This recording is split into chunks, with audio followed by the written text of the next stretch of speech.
Hey, Shalom Israel. Yahweh Bashim Yahushua Barakatham Yahweh Shemal Tham Bashim Yahushua. This is ISUPK, started out of 1 West 125th Street, Harlem, New York, under Commander General Yohana. We teach the truth concerning the Bible, that so-called Black, Hispanic, and North American Indians are descendants of the greatest people that ever walked the face of this earth, the lost 12 tribes of the nation of Israel. This is ISUPK, Kentucky, priest and officer Howard Moore, and Sunday night we ain't learning history class. Before we get into it, man, I'm going to shout out ISUPK Kentucky all week long content. All right, Monday night history class, 9 p.m. to 11 p.m. Tuesday brotherhood class taught by Officer of 1000 number 1 bar. Wednesday law class taught by Officer of 1000 ISUPK. And Wednesday night 9 p.m. to 10 p.m. the baddest podcast around, Crowd Spare Not podcast. Powerful priest in the UPK under Commander General Yohana. Breakdown viral videos going across the internet. Believe me, you don't want to miss this. Like I said, the baddest podcast around. Come get the biblical solution to all these viral videos going across the internet. And of course, every other Sunday, which you ain't learning history class. Now tonight, y'all see the topic. We finna get into it. What you ain't learning history class, episode 34, American Indians worshipped biblical characters. Now this topic kind of came up. This topic kind of came up a minute ago. Talking about we fell to colonialism because we didn't worship the God of our forefathers, which is true. But when questioned about the God of this particular person's forefathers, he ain't have a clue. So we finna get into it. Episode 34, American Indians worship biblical characters. And when I mean American Indians, I'm talking about the indigenous people of North, Central, and South America, and the Caribbean islands. And I'm going to walk this down for y'all. All right, next slide. All right. We're going to start off in the Bible. 2nd Ezra, chapter 13, verse 40. Now, we got to go ahead because we have to explain who the indigenous people of the Americas are. All right. Who are the American Indians? Who are the indigenous people of North, Central, and South America? Let's walk. All right. 2nd Ezra, chapter 13, verse 40. Those are the 10 tribes which were carried away prisoner out of their own land in the time of Osea the king, whom Salmanasseh, the king of Assyria, led away captive, and he carried them over the waters, and so they came into another land. We're talking about the 10 tribes. If you according to biblical history, right, the northern kingdom and the southern kingdom split. We have the southern kingdom, which is the kingdom of Judah, and the northern kingdom, which is the kingdom of Israel, right? Now, the northern kingdom went into captivity in Assyria, and that's what 2nd Ezra 13 and 40 is breaking down right here. All right, next verse. That's a lot. All right, verse 41. But they took this counsel among themselves, that they would leave the multitude of the heathen and go forth into a further country where never mankind dwelt.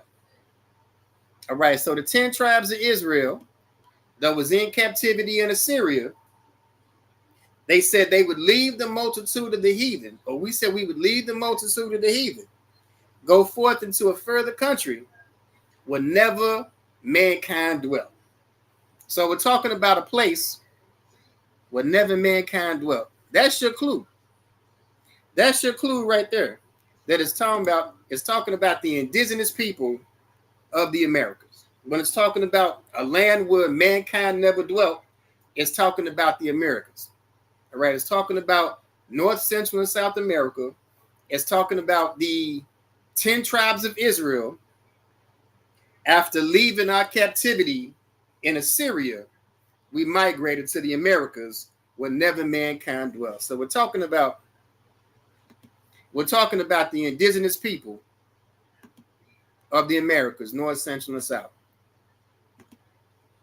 All right, we're talking about the indigenous people of the Americas, North, Central, and South. And the people that carry the bloodline of the Israelites in the Americas. Again, we're talking about the indigenous people of North, Central, and South America. All right, let's get into a little bit of history. Now, we've been falsely led to believe in our American history classes, right? Coming up in school, we've been led to believe that Christopher Columbus thought he was coming to India, got lost, got confused, and thought he was in India, and he named the people Indians. All right, well, here's a problem with that. No country, land, sea, or people in the world was named India prior to 1492. All right, there was no place on this earth named India when Columbus landed in 1492. All right, the subcontinent of the nation and country known today as India did not become officially so named until the later arrival in permanent British settlement in the 1700s. All right, so we don't get the name India until the British started to occupy that continent in the 1700s. All right, here's a map. All right, 1864. All right, Alvin Johnson's map of Hindustan. Now, Hindustan was the name that the indigenous people called that landmass. All right, and British India, 1864. All right, we get the term British India from the British occupants of that landmass. Again, in 1492, that place was not called India. All right, Los Indios is a Spanish term that translates to the people of God and was used by Christopher Columbus to describe the people he encountered in the Caribbean when he arrived in the New World in 1492. All right, Columbus was charmed by the people he met and wrote about them in a letter to Ferdinand and Isabella, calling them Los Gentes Indios. All right, so Los Gentes Indios was shortened to Indios, and then over time, Indios becomes Indian. All right, here's your source. All right, so the term Los Gentes Indios, or the people of God, got shortened to Indios, and then it becomes English. It becomes English. It becomes Indian when we get it in English. All right, it says the name Indio stuck, and over time, usage changed it to Indian. So this is where the term Indian comes from. It's got nothing to do with Christopher Columbus being lost. It's got nothing to do with him believing he was in India, because the country of India didn't exist. All right, so we're talking about the people of God, the children of God, like this individual right here. You see the fringes? You see the fringes on the sleeves? This is the culture of the people that carry the bloodline of the Israelites. All right, you see the fringes? All right, let's go to the book of Numbers, chapter 15, verse 38. It says, speaking to the children of Israel, and bid them that they make them fringes on the borders of their garments throughout their generations, and that they put the fringe of the borders in a ribbon of blue. All right, so it says, and bid them that they make fringes in the borders of their garments throughout their generations. All right, these are the people that kept the customs of our forefathers when we came to the Americas. All right, this is in Mexico. All right, this is in Mexico. All right, you see the mitre? You got the mitre on the head, and you got the shield of David in the earring. You got a mitre on the head, and you got the shield of David in the earring. All right, October 16, 1971, Professor M. Wells Jakeman from Brigham Young University published an article titled Star of David in Ancient America. Part of the sculpture is a bas relief on a stele recently unearthed in Campeche, Mexico, and now the National Museum in Mexico. According to Professor Alexander von Watanu of the University of the Americas in Mexico City, the ear ornament is an earring which has in its center the Star of David. So we've got fringes in the Americas, just like the Bible states in the book of Numbers, chapter 15, verse 38, that they make fringes in the borders of their garments throughout their generations. And we got the shield of David, who the world what the world calls a Star of David, in the earring. And we see the shield of David on this Iroquois woman and her child. Again, we're talking about the people that carried the culture and the people that carry the bloodlines of the 10 lost tribes of the nation of Israel. All right. All right, next source. It says, today in the weird fastness of the Everglades, a band of wild Indians chant the name of the great Jehovah in the Hebrew tongue, a name that is meaningless in its original form to thousands of educated Americans. So we have what this book called Wild Indians that knew the Hebrew name of the Most High. So we have a group of Indians that knew the name Yahweh. All right, knew the name Yahweh, knew the name for God. It says in the Hebrew tongue. It says from its depths of the Everglades, one may work back to the prehistoric ruined temples of Mexico and the Yucatan, so similar to those of Egypt, and thus may find in Seminole speech a language link to connect the new world with the old.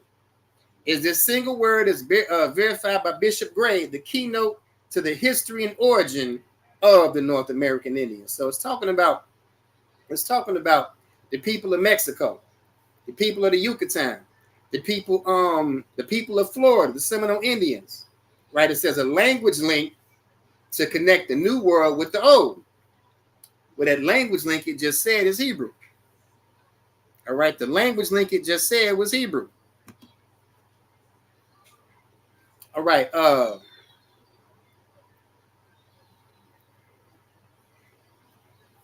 it says Prescott in his History of Mexico refers to some traditions of the Aztec as bearing a singular resemblance to those found in the scriptures. More or less does one start with surprise and awe, as he notes in the Indians in Florida, a strict observance of those customs as well as religious beliefs as laid down in the book of Leviticus. Source, Seminoles of Florida, 1920. We're talking about the indigenous people of the Everglades right here. We're talking about the indigenous people of the Everglades. And according to this source, in 1920, these people spoke Hebrew.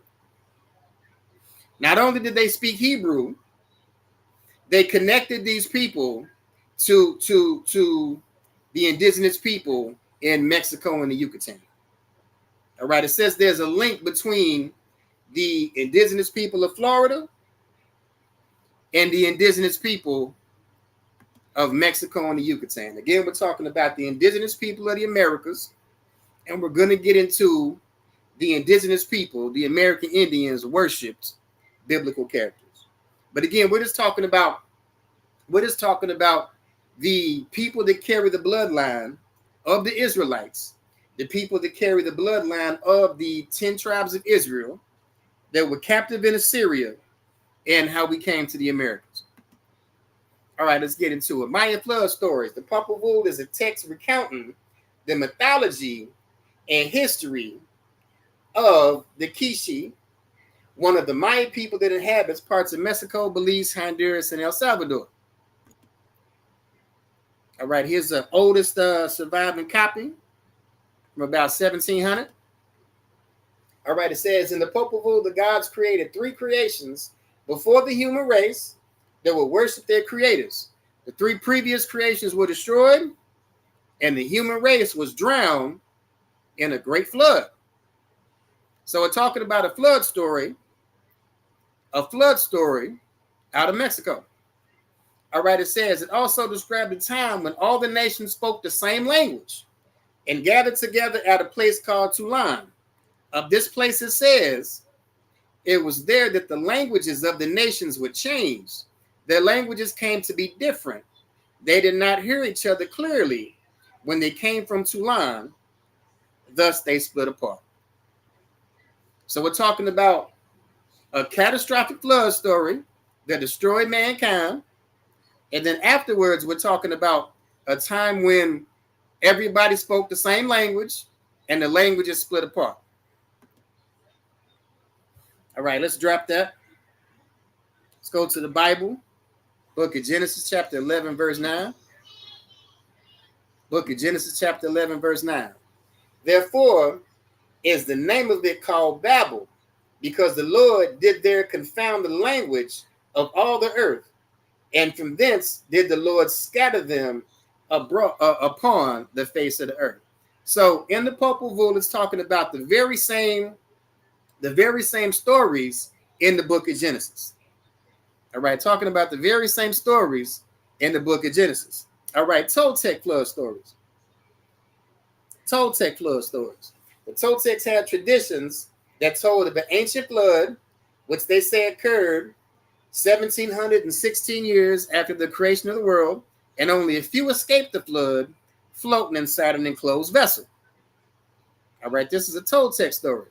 After the flood, they said that men multiplied and made a very high tower, at which they sought to find shelter when the second world would be destroyed.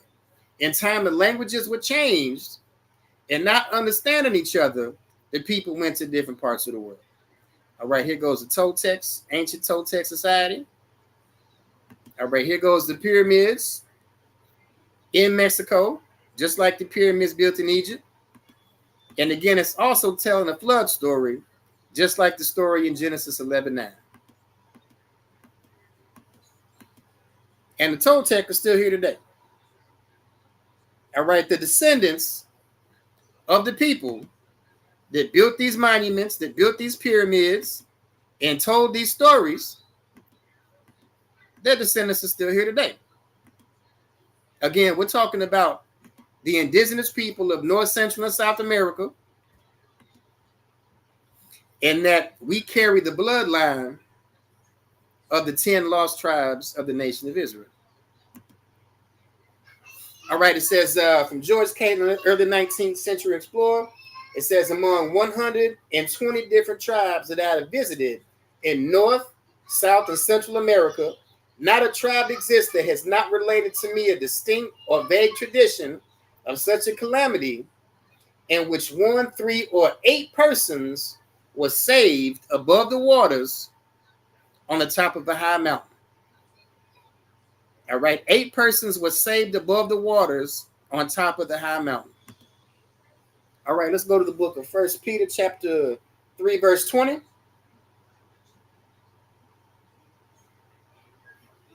All right, 1 Peter chapter 3, verse 20.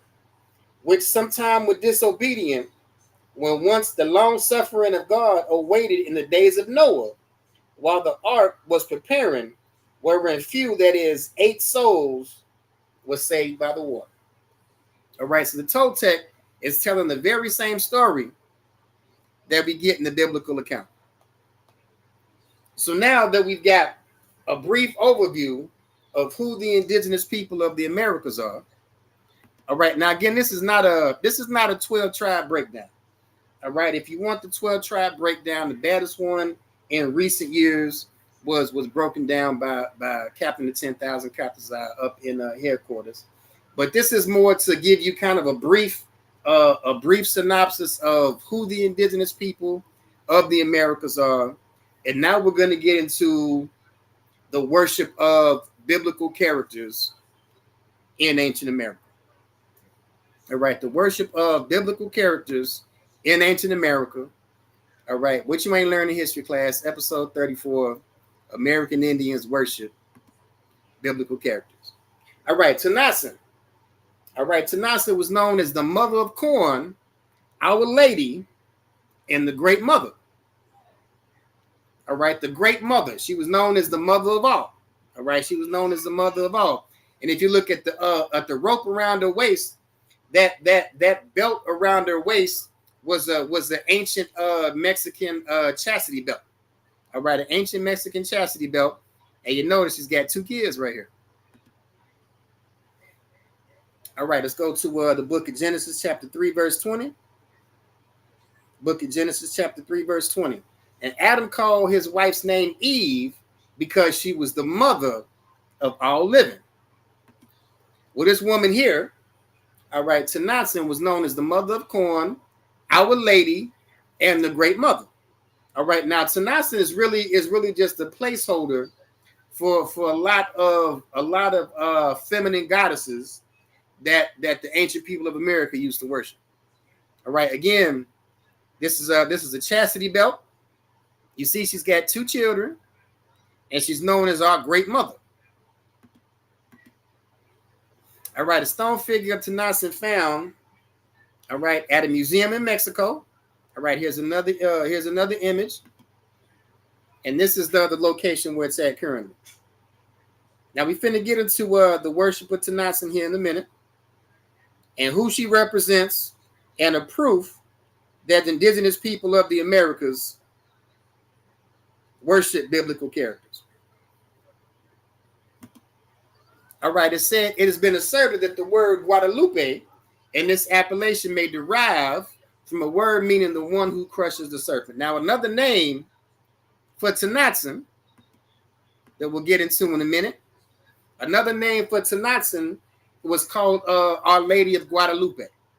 All right, so this goddess in Mexico, known as the Great Mother or the Corn Goddess, she was known as Our Lady of Guadalupe. And according to this source, all right, Guadalupe means one who crushes the serpent. All right, Genesis 3 and 13. Genesis 3 and 13. And the Lord God said unto the woman, what is this that thou hast done? And the woman said, the serpent beguiled me, and I did eat. Now we're talking about in the garden. We're talking about Adam and Eve and their situation with the serpent in the garden. All right, and verse 14, and the Lord God said unto the serpent, because thou hast done this, thou art cursed above all cattle and above every beast of the field. Upon thy belly shalt thou go, and dust shalt thou eat all the days of thy life.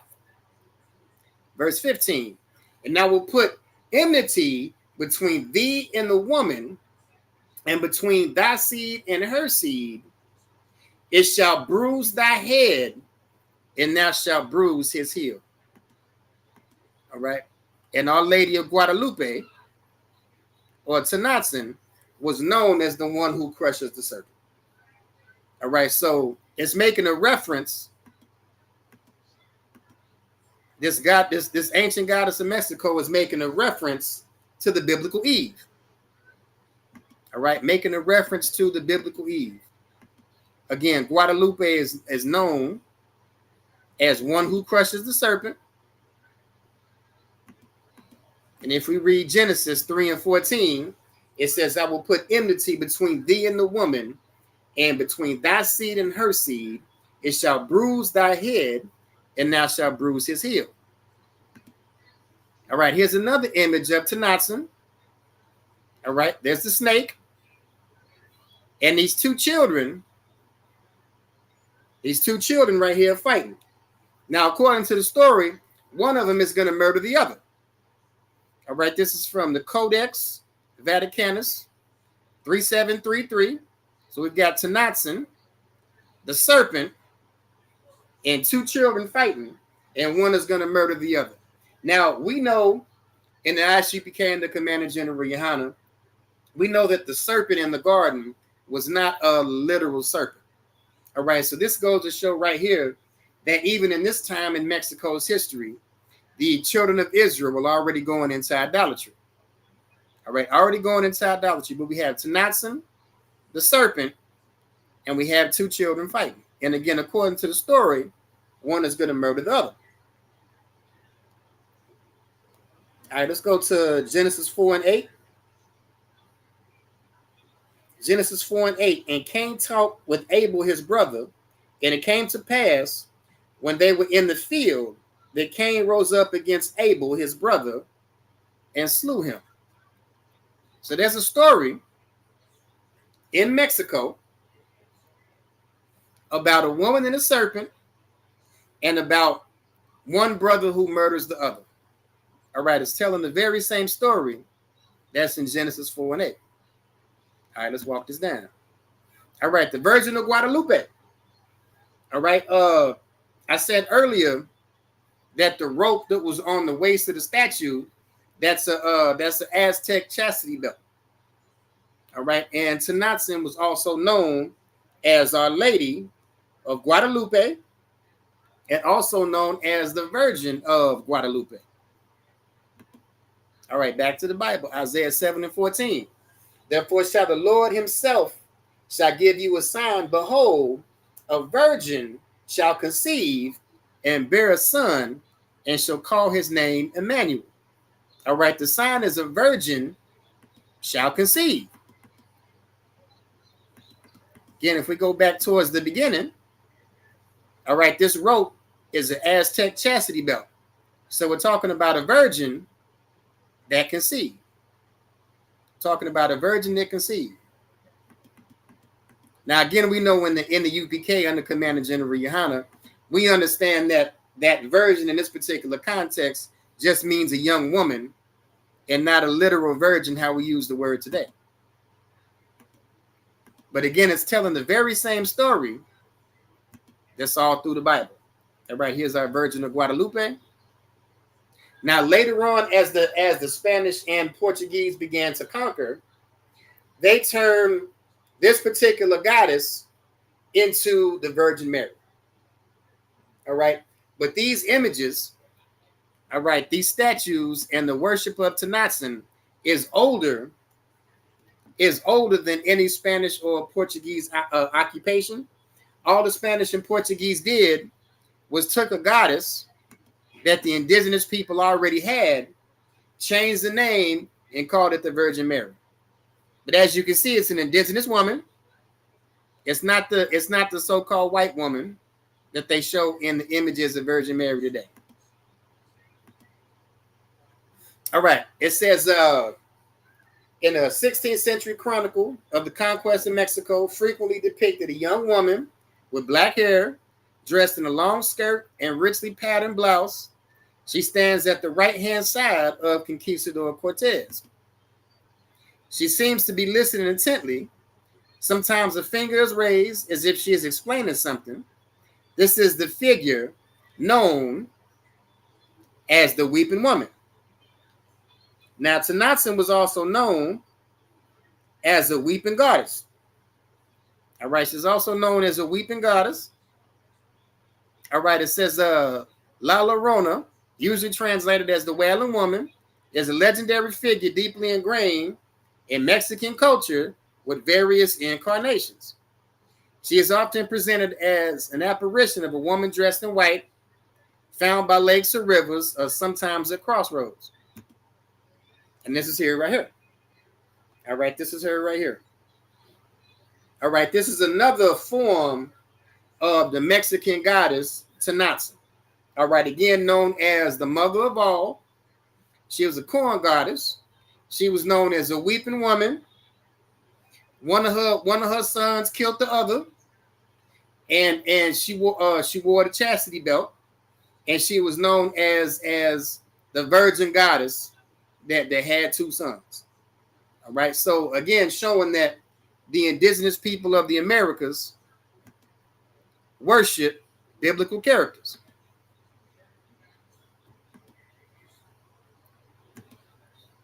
All right, it says the weeping ceremony was connected with agricultural rites. Corn deities were weeping deities. They shed fertilizing tears And the sowers simulated the sorrow of divine mourners when they cast seed in the soil to die so it might spring up as corn. All right, so all of this is supposed to be mythology. All right, all of this is supposed to be mythology, and this is all about the harvest of corn. Now, the importance of it is without agriculture, without farming, you can't have a permanent civilization. All right, you can't build pyramids like the Toltecs did. You can't build pyramids like the Toltecs did without agriculture. All right, without agriculture, without being able to stay put in a place long enough, you can't have a society like this. All right, so farming, agriculture is the origin of every permanent civilization. All right, agriculture is the foundation of every permanent civilization. So all of these stories in ancient America is dealing around mythologies and stories to teach about farming and agriculture. All right, it says the tears of this weeping woman. It says corn deities were weeping deities. They shed fertilizing tears, and the sowers simulated the sorrow of divine mourners when they cast the seed in the soil to die so that it might spring up as corn. All right, that's the whole mythology about dying and rising saviors. All right, that's the whole mythology about dying and rising saviors. Now, where we went wrong in the Americas is we started to take things like this literal. We started to take things like this literal, and we actually started worshiping goddesses like this in the Americas. And that's how we fell into idolatry. All right, let's go to the book of Ezekiel, chapter 8, verse 14. Ezekiel 8, verse 14. Then he brought me to the door of the gate of the Lord's house, which was toward the north, and behold, there sat women weeping for Tammuz. Now, Tammuz is a Babylonian god. All right, Tammuz is a Babylonian god. All right, another fertility god. And it says there were women weeping for Tammuz. And these are the very same traditions that we brought to the Americas. All right, here's another form of Tanatzin. And as you see, it's a weeping woman. Again, all of this was supposed to be a metaphor for agriculture. Because again, without agriculture, you can't stay in a place long enough to build up a permanent civilization. All right, here's another image of Tanatzin. All right, she's got the stars on her back. She's got the stars on her back. She's got the sun on her head. She's got the moon under her feet. We see the chastity belt. And we see the two children. All right, we read earlier that one of the children murdered the other one. All right, it says the image of Our Lady is actually an Aztec pictograph that was read and interpreted quickly by Aztec Indians. She was greater than the stars of heaven that they worship. All right, greater than the stars of heaven. All right, if you notice, she's got the stars. She's got the stars on her robe here. She was a virgin and the queen of the heavens, for Virgo rests over her womb and the northern crown upon her head. She appeared on December 12, 1531. For the stars that she wore are the constellation of stars that appeared in the sky that day. She is the queen of the earth, because she is wearing a map of Mexico telling the Indians exactly where the apparition took place. All right, here's your source. All right, here's another image of Tanatzin. All right, she's got the stars on her back. She's got the moon under her feet. And again, she's got that Aztec chastity belt. All right, let's go to the Bible, Revelation 12 and 1. Go to the Bible, Revelation 12 and 1. It says, and there appeared a wonder in heaven, a woman clothed with the sun and the moon under her feet, and upon her head was a crown of 12 stars. Well, here's a woman, stars on her back. All right. Here's the sun rays on her head, and she's got the moon under her feet. All right. She's got the moon under her feet. Here's an older image.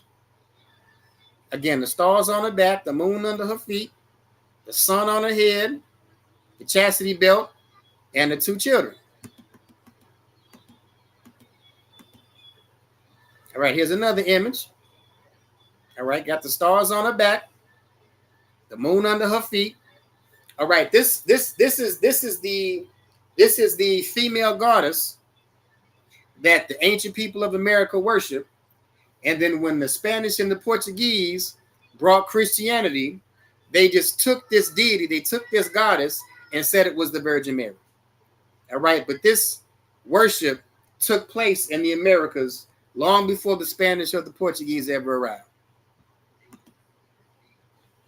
All right, it says Jeremiah 44, verse 18. But since we left off to burn incense to the Queen of Heaven and to pour out drink and offerings unto her, we have wanted all things and have been consumed by the sword and by famine. So we're talking about the Queen of Heaven. All right, again, Tenochtitlan, the Queen of Heaven, Lady of Guadalupe. She's got the moon under her feet, the stars on her back. All right, this is the Queen of Heaven that was worshipped by the people of the Americas. All right, verse 19. And when we burned incense to the Queen of Heaven and poured out drink offerings unto her, did we make her cakes to worship her and poured out drink offerings unto her without our men. So we're talking about idolatry. All right, we're taking something that was supposed to be metaphorical, something that's supposed to symbolize agriculture. We made it literal, and we became idolaters, just like the heathen nations did. All right, verse 20. Then Jeremiah said unto all the people, to the men and to the women, and to all the people which had given him that answered, saying, verse 21, the incense that ye burned in the cities of Judah and in the streets of Jerusalem, yea, and your fathers and kings and princes and the people of the land did not remember, the Lord did not remember them, or did not the Lord remember them, and came not into his mind. Verse 22, so that the Lord could no longer bear because of the evil of your doings and because of the abominations which ye have committed. All right, the worship of Tenochtitlan, the worship of the Queen of Heaven, the worship of the Lady of Guadalupe is an abomination unto the Lord. All right, this image, the worship of this image is an abomination.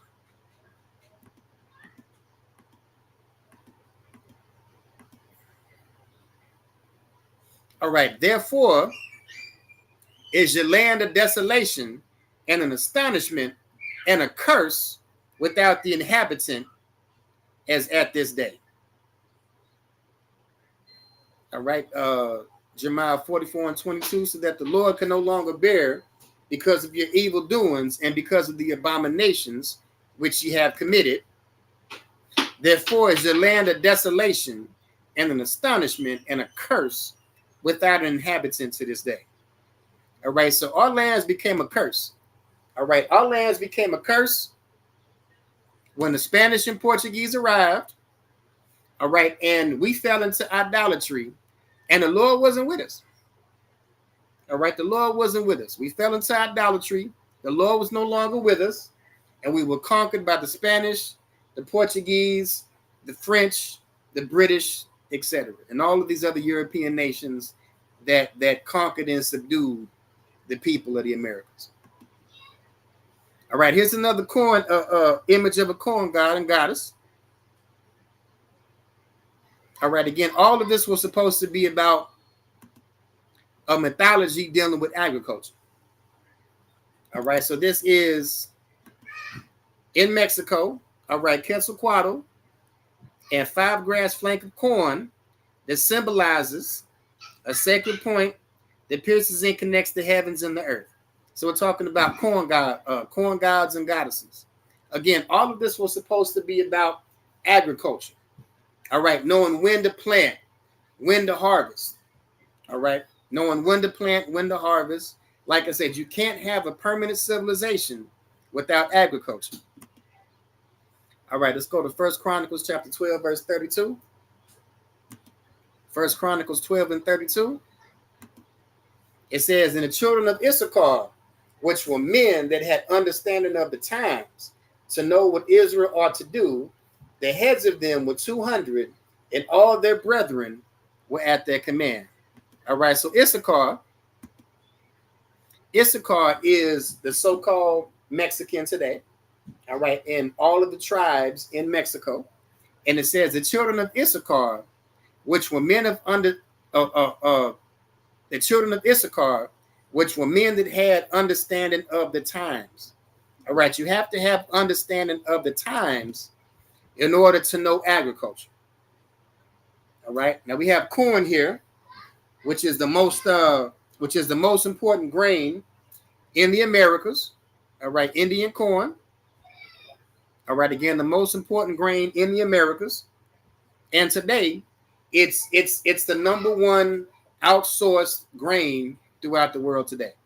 All right, corn is the most important grain in the world today, and it comes from the Americas.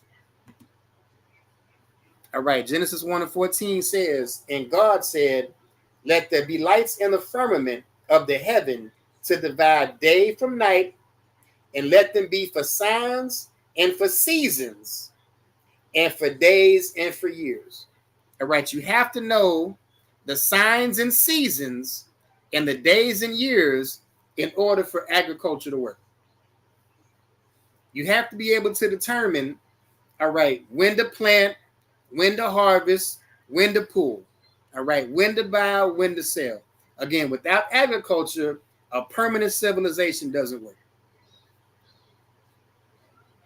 But again, here's where we went wrong. All right, these signs in the sky, these lights in the sky, the sun, the moon, the stars, the planets, they're meant to be for signs and seasons. All right, they're meant to be for signs and seasons. All right, verse 2. All right, so like the book of Jeremiah, chapter 10, verse 2. "Thus saith the Lord, learn not the way of the heathen, and be not dismayed at the signs of heaven, for the heathen are dismayed at them." Now again, we're supposed to know the signs and seasons. We're supposed to know the signs and seasons so we can harvest. We're supposed to know the signs and seasons so agriculture works, so we can build a permanent society. But we took that knowledge of the heavens, we took the knowledge of the skies, we took the knowledge of agriculture, we took the knowledge of building permanent civilizations, and we became just like the heathen when we started to take this seriously, take it literally, and worship images like this. We became just like the heathen and became dismayed at the signs of heaven. All right, we took a mythological story and began to worship the sun, moon, and stars, just like the heathens do. All right, many indigenous societies believe that corn was a gift from the gods and an important part of life. So we went from knowing how to harvest the most important grain in the world, all right, built societies based on the most important grain in the world, to believing it was a gift from the gods. All right, Indian corn that allowed the Maya to abandon their nomadic lifestyle and flourish to the height of their civilization. They in turn nurtured and venerated this amazing plant to the point that it decorated their myths, art, and landscape like no other food. Again, we became dismayed. We became dismayed with the signs of heaven, just like the heathen are. All right, let's go back to the Bible, Genesis 1 and 28. Genesis 1 and 28. "And God blessed them, and God said unto them, be fruitful and multiply, and replenish the earth, and subdue it, and have dominion over the fish of the sea, over the fowl of the air, over every living thing that moveth upon the earth. So what's the Lord saying? The Lord is saying, A, be fruitful and multiply, have children. All right, replenish the earth and subdue it. All right. We were told to take wild lands, all right, and turn them into farms. All right. Wild lands, wild jungles, wild forests, wild savannas, and turn them into farms. All right. Because again, without farming, without agriculture, you can't have a permanent society. All right. Last scripture before we go ahead on and end it. Last scripture before we go ahead on and end it. Book of Romans chapter 1 verse 25. Who changed the truth of God into a lie and worship and serve the creature more than the creator, who is blessed forever. So be it. So this image, Tanatzin, the Lady of Guadalupe, the Queen of Heaven, all right, the Virgin Mother, the mother of us all right, this was meant to be religious symbolism. All right, this was meant to be religious symbolism so that the indigenous people of America knew when to plant, how to plant, when to harvest, how to harvest. You see, it's got the corn at the bottom. All right, she's got the sun on her head. She's got the stars on her back. She's got the moon under her feet. Again, we've got the Aztec chastity belt, 2 children, one that murders the other, but the centerpiece is the corn. So this was supposed to be about agriculture. This is supposed to be religious symbolism dealing with agriculture and a permanent civilization. Again, because you can't have a permanent society, you can't have a civilization without agriculture.